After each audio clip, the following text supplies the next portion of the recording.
ជំរាបសួរបងប្អូនសូមស្វាគមន៍យើងជួបគ្នាជាថ្មីម្ដងទៀតក្នុងការរៀនភាសាអង់គ្លេសរបស់យើងថ្ងៃនេះខ្ញុំសូមធ្វើការចែករំលែកនៅការប្រើប្រាស់ពាក្យ clean off clean up clean out និង clean away មុននឹងចូលមេរៀនសូមបងប្អូនកុំភ្លេចជួយចុច Subscribe និងចុចសញ្ញាកណ្ដឹងដើម្បីទទួលបានមេរៀនថ្មីៗពីខ្ញុំអញ្ចឹងពាក្យទាំង4ដែលបងប្អូនកំពុងឃើញនេះគឺបើយើងប្រើជាភាសាខ្មែរយើងមានន័យថាសម្អាតដូចគ្នាអញ្ចឹងពាក្យ clean off ក៏សម្អាតពាក្យ clean up ក៏យើងប្រើថាសម្អាតពាក្យ clean out ក៏យើងប្រើថាសម្អាតពាក្យ clean away ក៏យើងប្រើថាសម្អាតអញ្ចឹងទាំងអស់នេះវាគឺជា phrasal verb ពាក្យ clean មួយម៉ាត់ហ្នឹងគឺមានន័យថាសម្អាតណាសម្អាតអីមួយឲ្យស្អាតប៉ុន្តែក្នុងភាសាអង់គ្លេសគេបន្ថែម preposition មកគឺបង្កើតបានទៅជា phrasal verb ដែលខ្មែរយើងគេហៅថាកិរិយាសព្ទ clear ណាកិរិយាសព្ទដែលចាប់ពីពីរពាក្យឡើងទៅបូកជួយគ្នានឹង phrasal verb clean off ក្នុងភាសាអង់គ្លេសគឺមានន័យថាសម្អាត clean up ក៏ប្រែថាសម្អាត clean out ក៏យើងប្រែថាសម្អាត clean away ក៏យើងប្រែថាសម្អាតអញ្ចឹងសួរថាតើទាំង4ហ្នឹងតើវាខុសគ្នាមិនតោះអញ្ចឹងឥឡូវដើម្បីកុំឲ្យខាតពេលវេលាយើងចូលទៅក្នុងមេរៀនរបស់យើងឥឡូវខ្ញុំសូមធ្វើការបង្ហាញណាអំពីលក្ខណៈដែលគេត្រូវប្រើវាThe differences between clean off, clean up, clean out, clean away are up to the spaces or the place or things that you clean. អញ្ចឹងគេបញ្យល់ប្រាប់យើងអញ្ចឹងណាគេថា the differences លក្ខណៈផ្សេងគ្នាណាលក្ខណៈផ្សេងគ្នារវាងការប្រើប្រាស់ clean off, clean up, clean out clean away ហ្នឹងគឺវាអាស្រ័យលើចន្លោះនៃកន្លែងឬក៏វត្ថុផ្សេងដែលអ្នកសម្អាតអូខេអញ្ចឹងខ្ញុំសូមធ្វើការបង្ហាញពាក្យមួយចំនួន differences គឺមានន័យថាលក្ខណៈផ្សេងគ្នាណាភាពផ្សេងគ្នា between មានន័យថាចន្លោះឬក៏រវាង clean out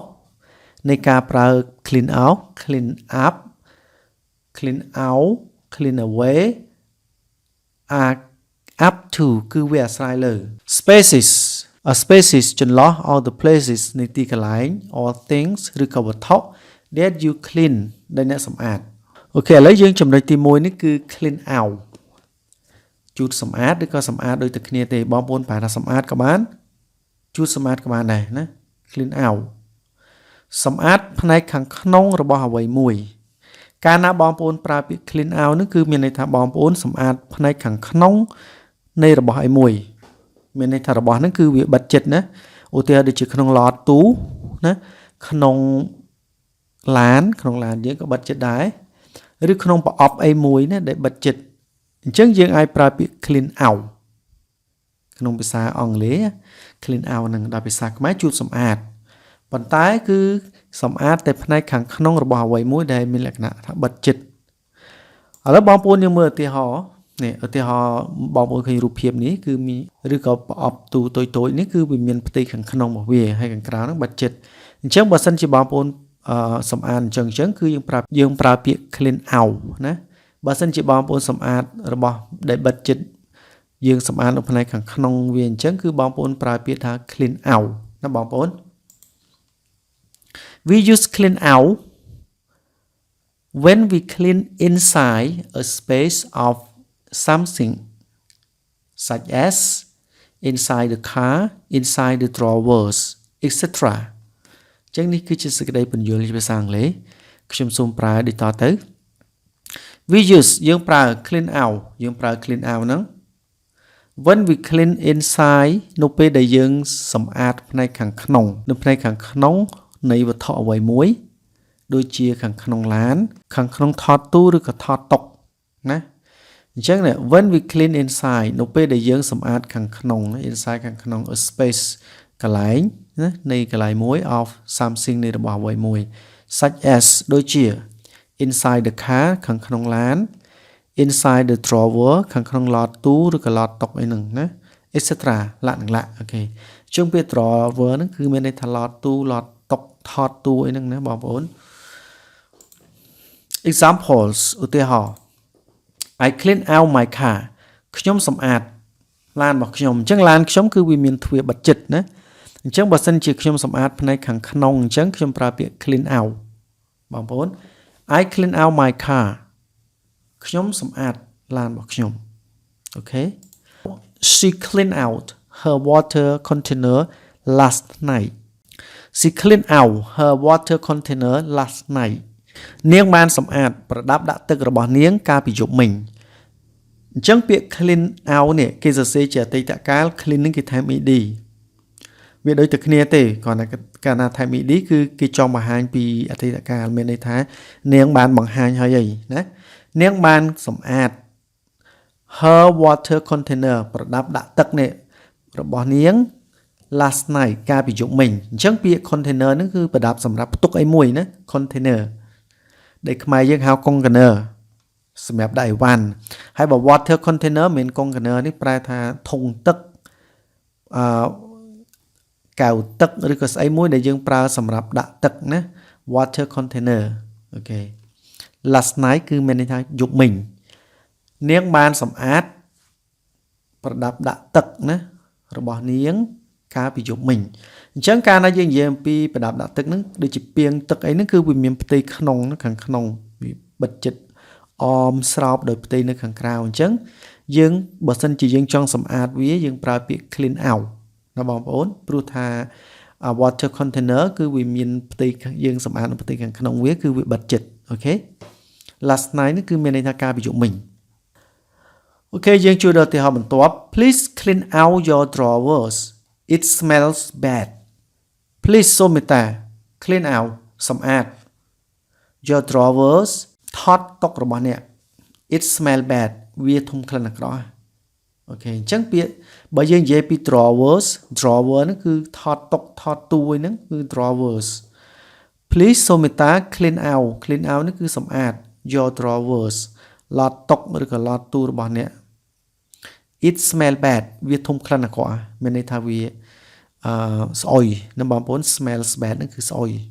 ពាក្យ smell ហ្នឹងក្លិនឬក៏ធំក្លិនឬក៏យើងអាចប្រែថាហិតក្លិនបើសិនជាកិរិយាសព្ទនេះយើងប្រែជា transitive verb ណា bad នេះអាក្រក់អញ្ចឹងពេលនេះយើងប្រែថាធំក្លិន it smells bad វាធំក្លិនអាក្រក់ smell កន្លែងនេះមាន s ដោយសារយើងប្រើជាមួយ subject it វាគឺជា third person singular បរោះទី3ឯកវចនៈអញ្ចឹងខ្ញុំប្រែមួយអញ្ចឹងសង្ឃឹមថាបងប្អូនយល់ណាយើងមិនបាច់លឿនពេកទេសំខាន់ឲ្យតែយើងយល់អូខេ Don't forget to clean out the cupboard it's dirty Don't forget កុំភ្លេចសម្អាតទូដាក់ចានវាកក្រិចអូខេ Don't មានន័យថាកុំណាកាលណាយើងប្រើបញ្ជាណាម្នាក់ឲ្យធ្វើមួយយើងប្រើពាក្យ don't កុំ forget នឹងភ្លេច Don't forget កុំភ្លេច to clean out សម្អាត clean out នោះសម្អាត the cupboard ទូចាន it's dirty វាធំក្លិនអាក្រក់វាស្មោករោគឬក៏វាកក្រិច dirty នឹងស្មោករោគឬក៏កក្រិចអញ្ចឹងបើយើងនិយាយអំពី cupboard បើយើងនិយាយពីទូចានវិញគឺមានន័យថាវាបិទចិត្តណាបងប្អូនផ្នែកយើងសម្អាតផ្នែកខាងក្នុងវាអញ្ចឹងបងប្អូនប្រើពាក្យ clean out អូខេ Don't forget to clean out កុំភ្លេចសម្អាត the cupboard ទូចាន it's dirty វាកក្រិចI must clean the fish tank out because I haven't cleaned it for long I must clean the fish tank out ខ្ញុំត្រូវតែសម្អាតអាងត្រីអញ្ចឹងពាក្យ tank ហ្នឹងគឺមានន័យថាធុងសាំងឬក៏ធុងអីធំហ្នឹងគឺ tank មួយទៀតយើងប្រែរថក្រោះណារថក្រោះប៉ុន្តែឥឡូវយើងមិនប្រែរថក្រោះហើយយើងប្រែថាធុង fish tank ហ្នឹងគឺធុងសម្រាប់ដាក់ត្រីណាឬក៏យើងនិយាយពីទូសម្រាប់ដាក់ត្រីគេដាក់ត្រីចិញ្ចឹមមើលលេងឲ្យល្អមើលហ្នឹងណា fish tank I must clean the fish tank out ខ្ញុំត្រូវតែ must ហ្នឹងត្រូវតែសម្អាត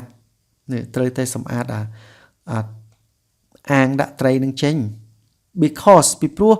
I haven't ខ្ញុំមិនបាន clean it សម្អាតវា for long អស់រយៈពេលយូរហើយអូខេខ្ញុំត្រូវតែសម្អាតអាងដាក់ត្រី because ពីព្រោះ I haven't ខ្ញុំមិនបានសម្អាតវា for long អស់រយៈពេលយូរហើយអញ្ចឹងបងប្អូនមើលកន្លែងនេះ clean នៅកន្លែងនេះ out នៅកន្លែងនេះ ហើយនៅកដាលវាគឺ the fish tank អញ្ចឹងក្នុងកាលណាគេនិយាយពី phrasal verb អញ្ចឹងគឺគេអាចយកពាក្យណាគេអាចយក object ហ្នឹងទៅដាក់នៅចន្លោះនឹងបានណាទៅដាក់នៅចន្លោះពីកិរិយាសព្ទហើយនឹង preposition អញ្ចឹងកន្លែងនេះបងប្អូនគេដាក់ឲ្យ clean ហើយបន្ទាប់មក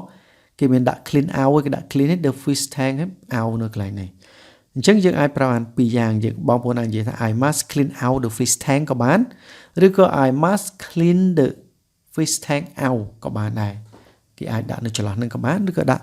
នៅខាងក្រោយក៏បានដែរណាបងប្អូនអូខេសង្ឃឹមថាបងប្អូនយល់កន្លែងហ្នឹង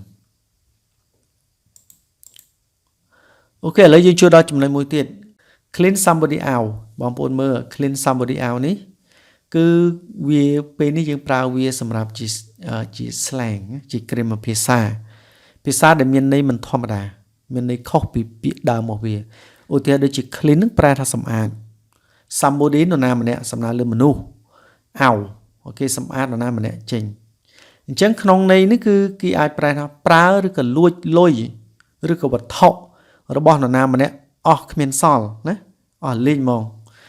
អញ្ចឹងយើង clean នរណាម្នាក់ out clean somebody out មានន័យថាលួចរបស់គាត់ឬក៏របស់នាងហ្នឹងអស់លេងអត់មានឲ្យសល់ clean out ក្នុងន័យនេះគឺពាក្យនេះយើងប្រើជា informal មានន័យថាភាសាដែលគេប្រើមិនផ្លូវការណាមិនផ្លូវការអូខេភាសាដែលគេប្រើលេងតោះនេះបងប្អូនដូចយើងនិយាយគ្នាលក្ខណៈថាឯងទៅហ៊ានលេងមួយអញកោឲ្យអស់សក់មកអូខេអញ្ចឹងពាក្យកោឲ្យអស់សក់ភាសាខ្មែរធម្មតាកោសក់គឺមានន័យថាយើងកោសក់ក្បាលអាហ្នឹងន័យផ្លូវការប៉ុន្តែបើន័យមិនផ្លូវការកោអស់សក់មានន័យថាកោឲ្យអស់កុំឲ្យមានសល់អីខ្លួនតែបើលេងយកលុយអស់ហ្មងលេងឲ្យឈ្នះយកលុយអស់អញ្ចឹងក្នុងភាសាអង់គ្លេសក៏គេមានអញ្ចឹងដែរហ្នឹងគេហៅថា informal ពាក្យដែលប្រើមិនផ្លូវការ clean somebody out ហ្នឹងគឺមានន័យថាប្រើឬក៏លួចលុយឬក៏វត្ថុរបស់ណាម្នាក់ឲ្យអស់គ្មានសល់អូខេ to use or steal all of someone's money or goods ចឹងកន្លែងនេះគេបញ្យល់ជាភាសាអង់គ្លេសគេថាម៉េច use នឹងប្រើ steal នឹងលួច all នឹងទាំងអស់អស់នៃអីលុយឬក៏វត្ថុនេះពាក្យ money លុយ or ឬក៏ goods ហ្នឹងគឺវត្ថុផ្សេងហើយគេដាក់សញ្ញាបន្តឯនេះមានន័យថារបស់ someone នរណាម្នាក់គ្មានសល់អូខេអញ្ចឹង use នឹងប្រើ steal លួចហើយយើងប្រើពីនេះពីខាងនាមខាងចុងមកវិញមកពីនាមខាងក្រោយនេះទៅមុខវិញមកនេះវត្ថុឬក៏លុយរបស់នរណាម្នាក់គ្មានសល់អូខេ examples ឧទាហរណ៍ Buying our new house has completely cleaned us out ការទិញផ្ទះថ្មីរបស់យើងបានធ្វើឲ្យយើងនឹងអស់លុយពីខ្លួនអាលីងអញ្ចឹងនៅពេលនេះគឺវាទាក់ទងជាមួយនឹងការប្រើប្រាស់លុយណាបងប្អូននេះការប្រើប្រាស់លុយសំដៅលើ buying our new house ការទិញផ្ទះថ្មីរបស់យើង has clean us out ឥឡូវយើងកុំអានមើល completely listen completely វាជា adverb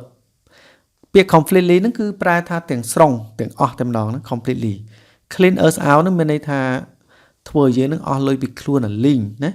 ហ្នឹងយើងពេលហ្នឹងគឺមិនមែនប្រើ v ទេដោយសារតែពេលហ្នឹងវាជា object តួនាទីរបស់ពេលហ្នឹងវាជា object របស់កិរិយាសព្ទ clean out អូខេអញ្ចឹងគេអាចយកវាមកប្រើនៅចន្លោះណានៅចន្លោះនឹងបានអូខេនៅចន្លោះ phrasal verb នឹងបានណាបើកិរិយាសព្ទដែលមានពីរពាក្យអញ្ចឹង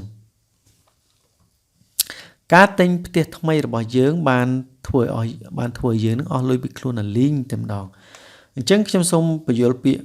ខ្ញុំសូមបង្ហាញពីពាក្យថា buying ពេលហ្នឹងវាជា noun ចរន្តណាវាជា noun ចរន្តប្រែថាការទិញហ្នឹងទិញអី our new house ផ្ទះថ្មីរបស់យើងណាការទិញផ្ទះថ្មីរបស់យើង has completely clean us out បានធ្វើឲ្យយើងនឹងអស់លុយពីខ្លួនទាំងស្រុងតែម្ដងអញ្ចឹង completely នឹងទាំងស្រុងអញ្ចឹងពាក្យ clean នរណាម្នាក់ out មានន័យថាប្រើឬក៏លួចរបស់នរណាម្នាក់ឲ្យអស់ពីខ្លួនអញ្ចឹងនៃពេលនេះសំដៅលើប្រើណាការប្រើប្រាស់លុយ Richard came home for the weekend and completely clean us out of food Richard បានមកផ្ទះសម្រាប់ថ្ងៃចុងសប្តាហ៍ហើយបានធ្វើឲ្យពួកយើងនឹងអស់អាហារលីងតែម្ដងអូខេអញ្ចឹងមានន័យថា Richard នឹងគាត់មកលេងផ្ទះពេលមកដល់ហ្នឹងគាត់ញ៉ាំច្រើនឬក៏គាត់អីមិនយើងមិនដឹងទេប៉ុន្តែធ្វើឲ្យផ្ទះរបស់គាត់ហ្នឹងគឺអស់ណាអស់មហូបលីងតែម្ដងណាអូខេអញ្ចឹងនេះទាក់ទងជាមួយនឹងការប្រើប្រាស់ឬក៏ការធ្វើឲ្យអស់របស់អីមួយរបស់នរណាម្នាក់លីងគ្មានសល់ណាអញ្ចឹងខ្ញុំសូមបញ្យល់ប្រយោគនេះគេដាក់ Richard came Richard នឹងបានមក came នឹងមកពីពាក្យ come វាជា past tense អតីតកាលកន្លងទី2 came home បានមកផ្ទះ for the weekend សម្រាប់ថ្ងៃចុងសប្តាហ៍នេះ for the weekend សម្រាប់ថ្ងៃចុងសប្តាហ៍ and ហើយ completely clean us out មានន័យថាធ្វើយើងអស់ហើយគេ food អស់អាហារនេះអស់អាហារហ្នឹងគឺ completely ហ្នឹងទាំងស្រុងតែម្ដងអូខេអញ្ចឹងយើងប្រែក្លៀកអញ្ចឹងយើងពិបាកស្ដាប់ហ៎យើងប្រែមកប្រយោគពេញតែម្ដងណាអានេះខ្ញុំគ្រាន់តែចង់ឲ្យបងប្អូនចេះពាក្យមួយទេអ្នកខ្លះគាត់ថាប្រែត្រឡប់ត្រឡិនអញ្ចឹងពិបាកស្ដាប់មកមានអ្នកខ្លះគាត់ថាអញ្ចឹងណាប៉ុន្តែអូខេអាហ្នឹងក៏វាមួយយ៉ាងដែរយើងប្រែត្រឡប់ត្រឡិនពេកក៏ពិបាកណាឥឡូវយើងប្រែប្រយោគទាំងអស់តែម្ដងណា Richard បានមកផ្ទះនៅសម្រាប់ថ្ងៃចុងសប្តាហ៍ហើយបានធ្វើឲ្យពួកយើងនឹងអស់អាហារលីងតែម្ដងអូខេខ្ញុំសូមប្រាប់បងប្អូនថានៅពេលដែលបងប្អូនយល់កាលយល់ពាក្យណាយល់វេយ្យាករណ៍បងប្អូនអាចប្រែយ៉ាងម៉េចក៏បានដែរឲ្យតែវាមានន័យទៅតាមអ្វីដែលគេចង់និយាយហ្នឹងមិនចាំបាច់ប្រែត្រឡប់ត្រឡិនទៅមុខទៅក្រោយទេណាបងប្អូនអូខេឥឡូវយើងមួយទៀតប្រយោគឧទាហរណ៍មួយទៀតណា The burglars clean out the shop the burglar នេះចោរគាស់ផ្ទះណាចោរគាស់ផ្ទះពេលម្ចាស់គេអត់នៅ clean out the shop មានន័យចោរគាស់ផ្ទះហ្នឹងគាត់បានជូតសម្អាតហាងយើងប្រែអញ្ចឹងត្រូវទេអត់ត្រូវទេណាចោរធម្មតាចោរវាមិនដែលទៅជូតផ្ទះឲ្យយើងទេទៅជូតហាងឲ្យយើងទេវាមានន័យវាទៅលួចខ្ទេចអស់ពីហាងអាលីងតែម្ដងណាបងប្អូននេះ the burglars ចោរគាស់ផ្ទះបានលួចអស់ពីហាងអាលីងអញ្ចឹង clean out the shop មានន័យថាលួចអស់ពីហាងគ្មានសល់អញ្ចឹង clean out មានន័យថាអស់អាលីងណា paying for all those drinks has cleaned me out paying ការចំណាយណា paying ការចំណាយសម្រាប់